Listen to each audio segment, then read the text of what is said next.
C'est que vous êtes justement là pour vous faire mal en prépa, c'est quand vous allez perdre de la performance que vous allez perdre du muscle. Qu'est-ce qu'il veut sur un pec deck? Moi, j'ai pas d'habitude, mais j'ai une salle. Vous avez l'homme le plus large de la salle maintenant. Comme ça, tu vois. T'as vu comment c'est solide? En fait, depuis tout à l'heure, t'essayes pas de faire un peu.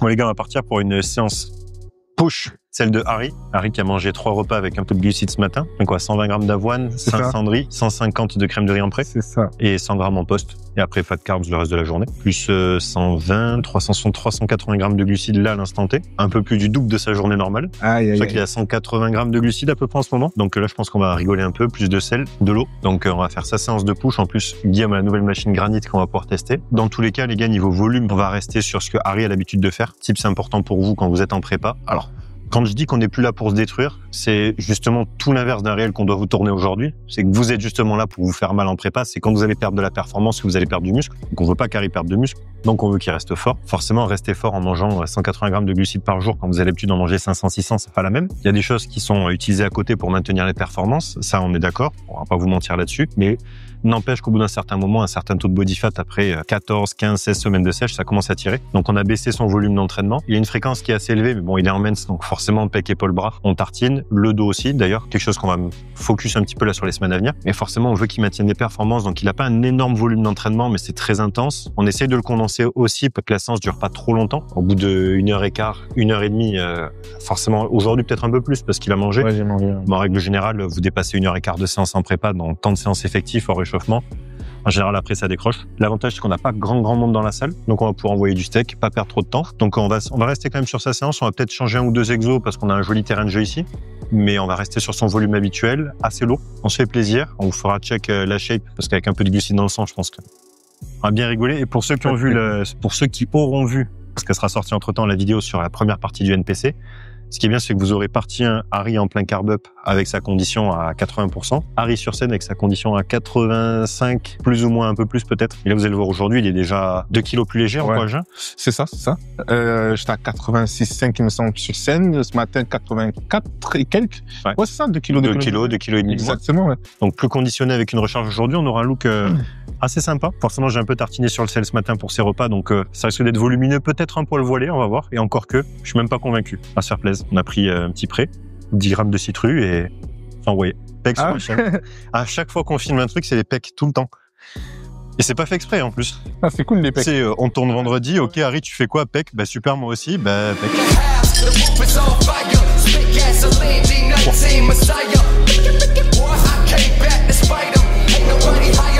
Ah, t'as mangé là.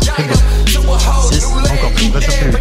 Bon, en plus de ça, les gars, on commence là, cette séance avec un écarté. Vous le savez, j'aime bien les exos. Forte tension de contraction au départ de la séance, histoire d'activer le muscle qu'on va chercher à travailler, emmener un petit peu de sang dedans, et en plus de ça, Harry est en préparation. Donc par défaut, il y a un aspect sécuritaire aussi. Mais je me suis amusé à faire une petite expérimentation pour vous, et sachez que ça va plaire à Max, il aime bien les expériences. Sur ma séance push précédente, donc il y a 4 jours, parce que c'est une rotation tous les 4 jours, je me suis amusé à remplacer mes 7 séries de travail par une série de pec deck, puis 6 séries de dips, justement, pour pouvoir appuyer le point suivant, qui est celui de l'importance de la sélection d'exercices, mais surtout de l'ordre des exos dans votre programmation, puisque forcément, différents exercices, on parle forte tension de contraction, forte tension d'étirement, n'auront pas le même impact sur la récupération. Les exercices à forte tension d'étirement sont plus demandants en termes de temps de récupération. Et donc là, pour m'amuser, j'ai pris mon volume habituel avec lequel je récupère excellemment bien d'habitude, pour le passer, désolé, j'ai l'impression d'être stupide, non c'est bon, pour le passer sur uniquement du volume de travail, c'est bien ça, du volume de travail sur les dips. Et forcément, je me rends compte aujourd'hui que j'ai pas récupéré par rapport à ma récupération habituelle qui est constituée d'un exo à forte tension de contraction sur 3 séries, exo initial sur un pec deck, puis 2 séries en général d'un mouvement halter ou Smith, puis 2 séries de machines.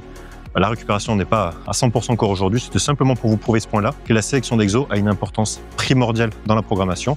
Vous devez simplement avoir une justification derrière. Peu importe l'ordre des exos que vous allez choisir, elle est primordiale et vous devez pouvoir la justifier.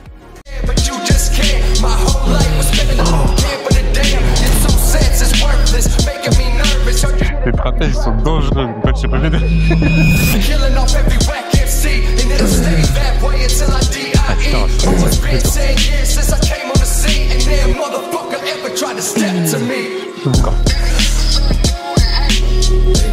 Encore.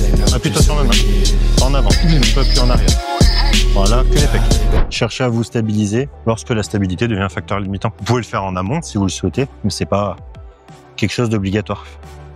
Là, par exemple, c'est pas un exo que je fais en début de séance. Normalement, je le fais sur un pec deck. Par défaut, là, je suis déjà limite sur mes séries de travail. Je pense que je suis à peu près au max de ce que je peux réussir à faire en étant stable sur l'exo. Donc, je sais que c'est déjà le facteur limitant de cet exercice qui, normalement, est placé plus en fin de séance sur des formats traditionnels, normalement sur un pec deck. C'est vrai qu'on n'est pas fan du pec deck ici, mais Guillaume va s'en occuper. Donc, théoriquement, le pec deck reviendra. À partir du moment où on aura le bon pec deck ici, on aurait pu se stabiliser avec un banc, mais sur cet angle de poulie, je suis pas fan. Et la poulie d'angle n'est pas dispo depuis tout à l'heure. Donc, on n'allait pas attendre un quart d'heure pour l'avoir. Donc, voilà, c'est de l'adaptation. Forcément, au niveau des rep range, je reste entre 12 et 15. Je peux pas descendre jusqu'à du 10 comme sur un pec deck parce que sinon, la charge demandée serait trop lourde. J'aurais du mal à me stabiliser. J'écarte un petit peu les pieds. Et éventuellement, vous pouvez demander à quelqu'un de simplement mettre la main dans votre dos pour vous stabiliser. Mais on va rester simple aujourd'hui.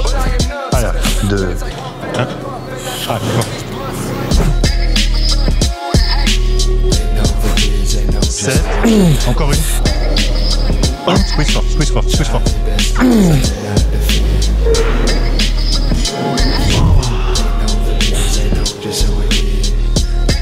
Let's go.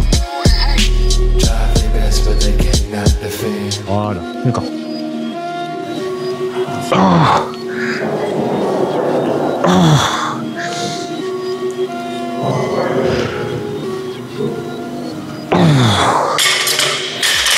Premier exercice.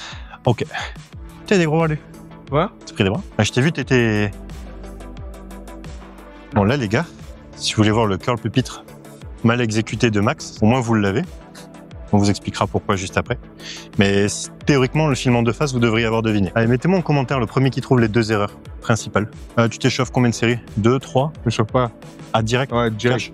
Là, ça me sert déjà en direct. Parce qu'en fait, sinon, tu perds de la crame trop d'énergie. Ouais. Ah, Guillaume s'est fait chier à mettre le banc à l'envers exprès. Ils sont lourds, ça, même. Hein. Dossier à l'envers. Pour les ingénieurs de Jim Leco. Si on monte vos machines à l'envers, elles sont mieux. Moi, vous avez l'homme le plus large de la salle maintenant. Vous avez Max le moins large et Romain le plus large. Désolé, Max, il te faut des épaules encore. Le mec qui est croisé avec un deltaplane. Mais moi, je veux l'envoyer en men's, mais il veut pas. En me bien, j'ai pas de cuisse en tournée quand même, s'il te plaît. Bastos, tu veux une exclue ou pas? Si, je dis bien si, le boulot le permet, la prochaine fois que tu viens à Dubaï, je me mets un peu en shape et on montre enfin aux gens. Je crois que c'est la question la plus attendue des FAQ.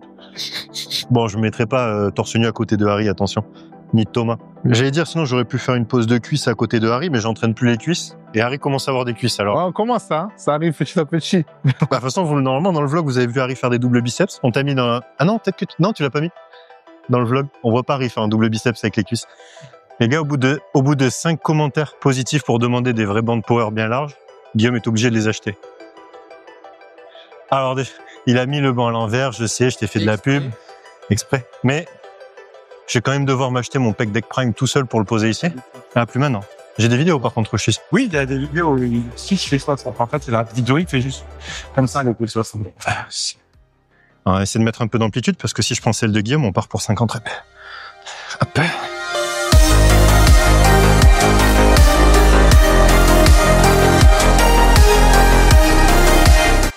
Et j'ai l'impression que c'est léger, quoi.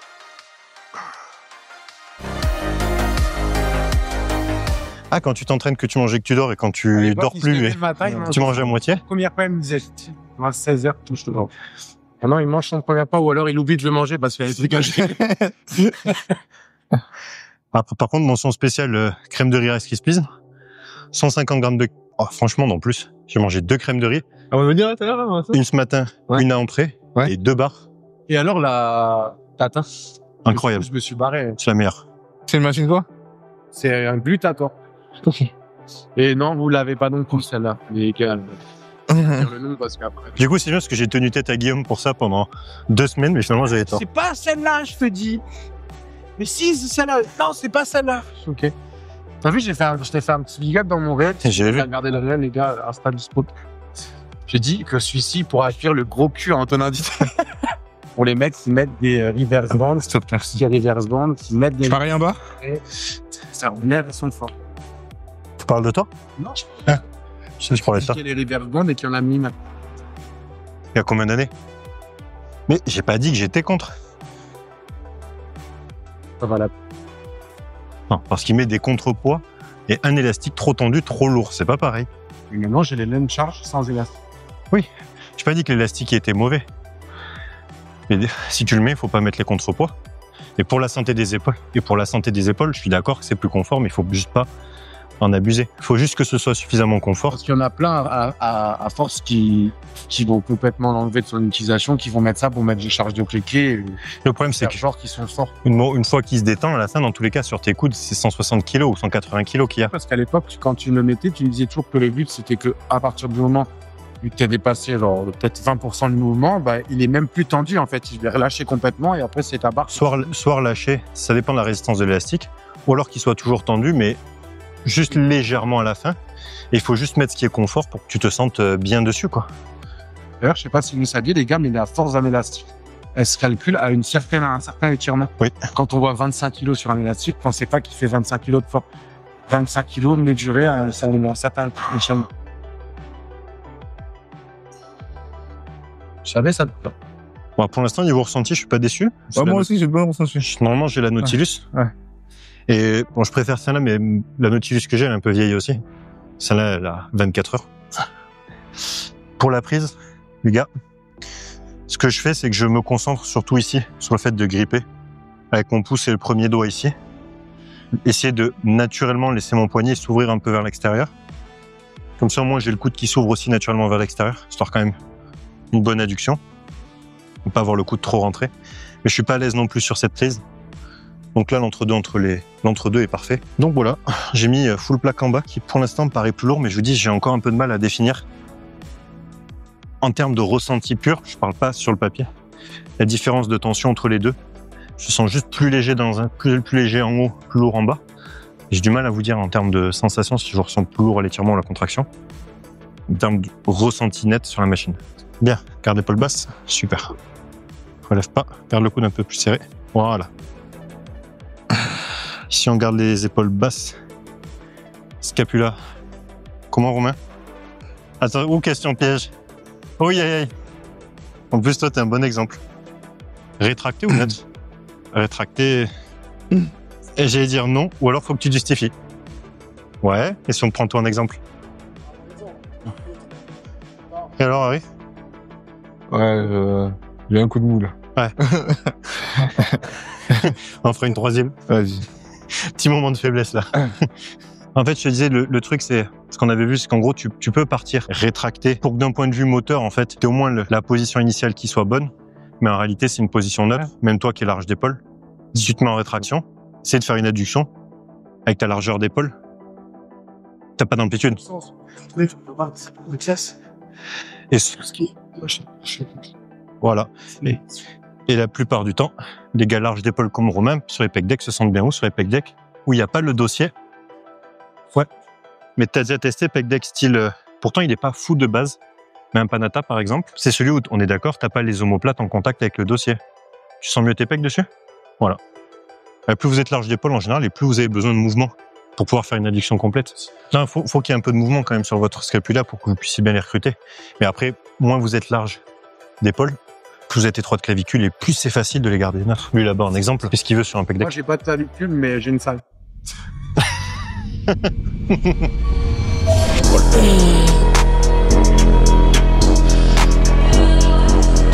Encore.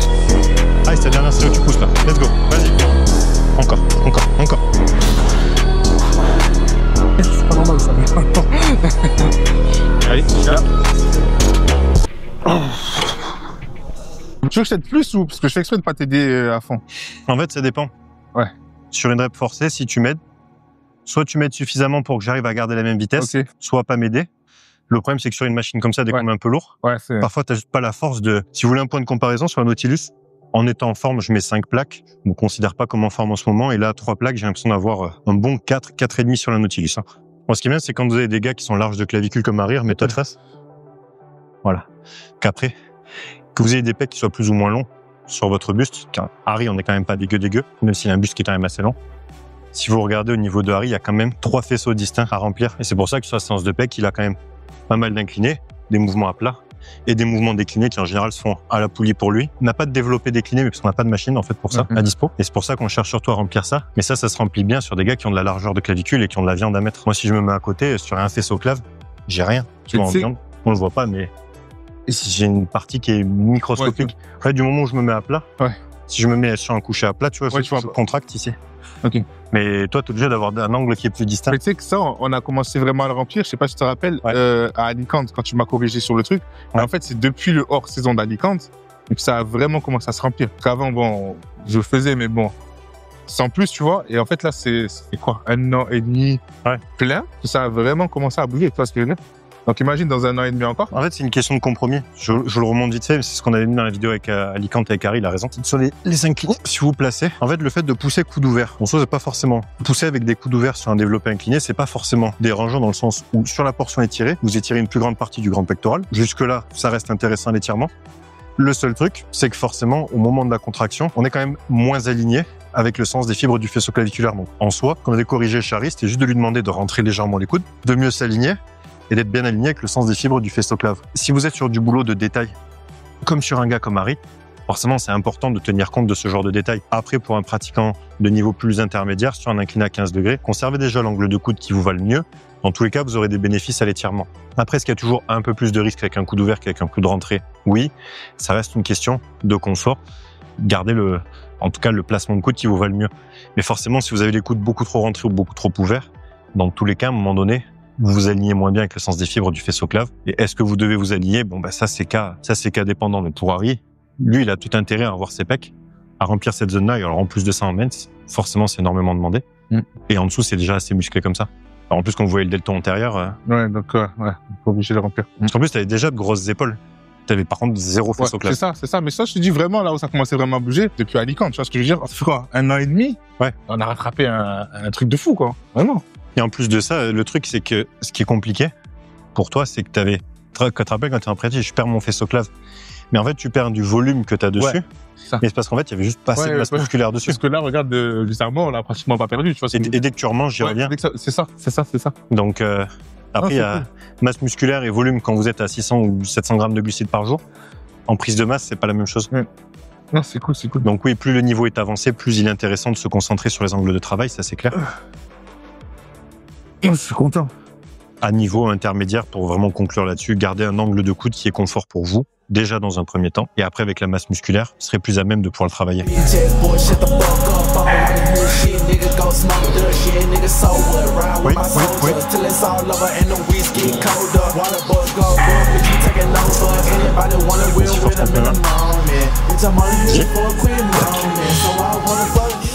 Squeeze un peu. Juste comme ça déjà, tu vois. Je travaille plus fort ou parce que je contacte pas vraiment. En fait, regarde. L'insertion origine là. Ouais. Donc toi, ce que tu voudrais faire sur ton écarté. Ouais. À peu près ici. Tu viens t'aligner. Alors regarde, si je suis là. Ouais. Ouais, c'est parce que je suis pas en face. Si je me mets là, ça c'est toi, tu dois suivre mon avant-bras. Ok. Tu vois? Même trajectoire. D'accord. Donc c'est pour ça quand je suis de rentrer, que tu te mettes ici. En fait, c'est comme si je... Moins. Tu vois pas la poulie, c'est l'entre-deux. Regarde. Tu t'alignes là. Donc ça veut dire vraiment, je suis là. Ouais. J'ouvre ici. Et je reviens ici. Ok, c'est bon, je capte. Tu vois? Et la main en fin de mouvement, tu peux la mettre légèrement en pronation. Ok. Dans l'autre sens. Autre sens, ouais. Ouais. Et c'est pour ça qu'on corrige pas dessus non plus. Les types, ça se donne un par un parce que déjà, le fait de rentrer le coude, il a du mal parce que par défaut, c'est quelque chose de nouveau pour lui. J'ai juste rajouté la correction sur la main en pronation et par défaut, ça merde un petit peu. Puis il réouvre le coude. Donc, faut y aller petit à petit sur les tips. Ouais.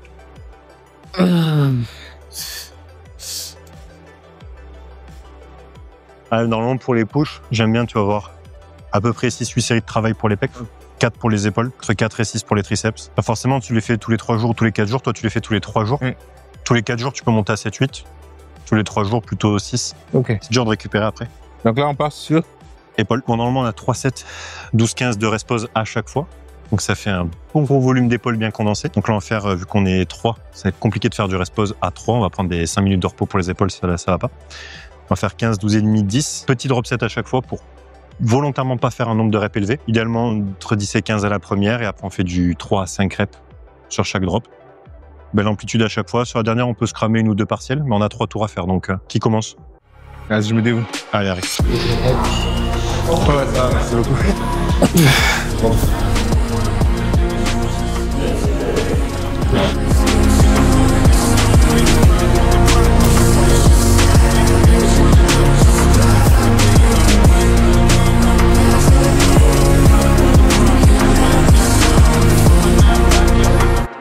Romain, c'est pas de drop set, toi? Non, t'es natif. Ah bon? Tu as pas récupéré? Apparemment. Il faut pas que tu t'entraînes trop dur, on m'a dit. Tu risquerais de passer pro WNBF après. De repasser pro.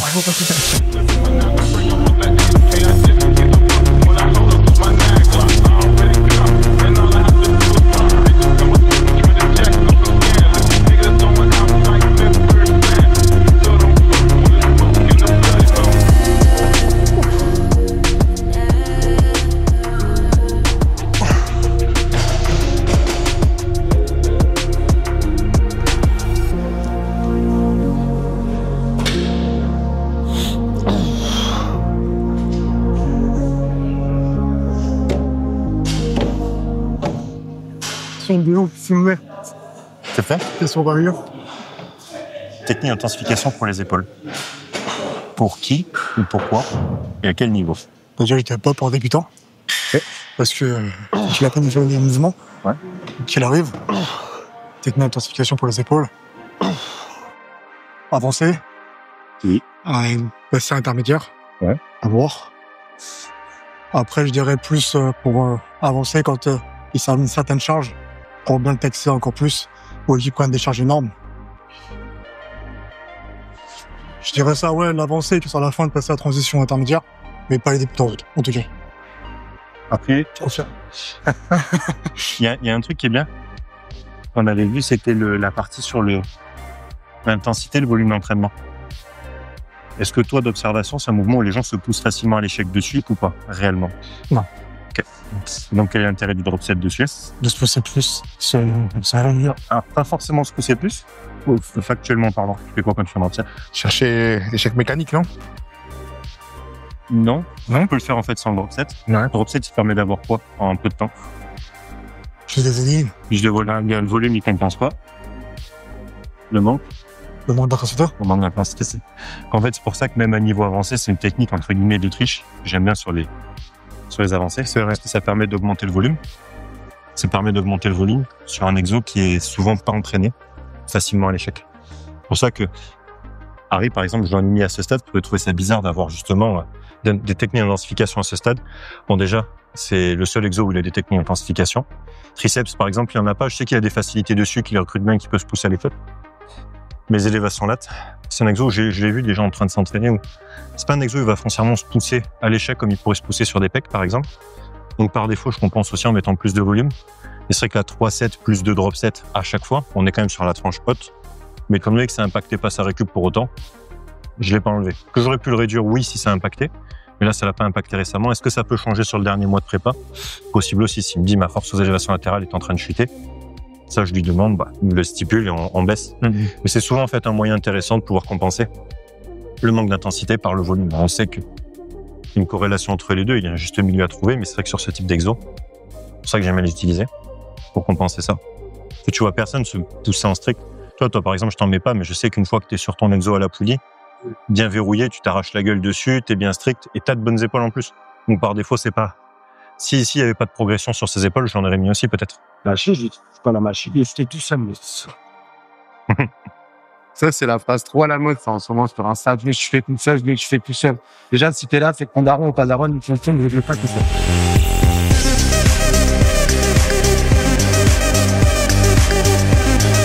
Ouais, c'est bien, plus large. Mais que quand Guillaume il le fait, de le mettre ici. C'est que rien de fait. Là, c'est un peu large. Là, c'est un peu large. Je sais pas avec les triceps, plus les clairs. Ce qui est, c'est que je peux dire ce que je veux, lui, il peut parler, on l'entend pas. Ouais, sauf quand il y avait un ami à côté que je racontais qu'hier, j'avais pris le jus, que ça m'avait fait bander.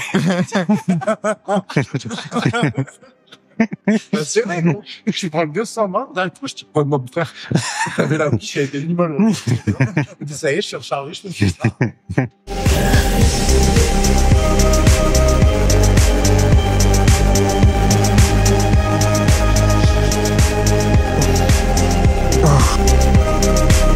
Tu sais que je suis naturellement honnête. Non, ce que je disais, c'est que pour les bras que t'as, qui sont pas génétiquement forts, la force que t'as dessus pour jamais t'être enculé les coudes violemment, ça va. Franchement, pour ce que tu bougeais en charge, ça va. T'as eu plein de périodes où t'es 100 fois plus fort que moi sur les triceps. Peut-être pas sur les biceps, mais sur les triceps, oui. Sur les poussées, oui. Et je sais pas comment tu t'es jamais fait mal sur les coudes. Je me demande. Bon, les gars, pour rigoler, on a Bastos qui doit partir dans exactement 1 minute. Donc, on vous laisse avec Harry en men's NPC contre Romain en classique WNBF. Body encore pour l'instant. Donc, pour rappel, les gars, Harry est en men's normalement et Romain est en body.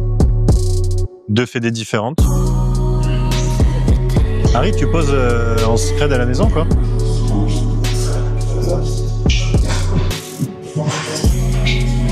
Allez, pour finir, une petite pause de men's qu'on rigole. Ça, Romain, tu fais en pause de men's, on va voir.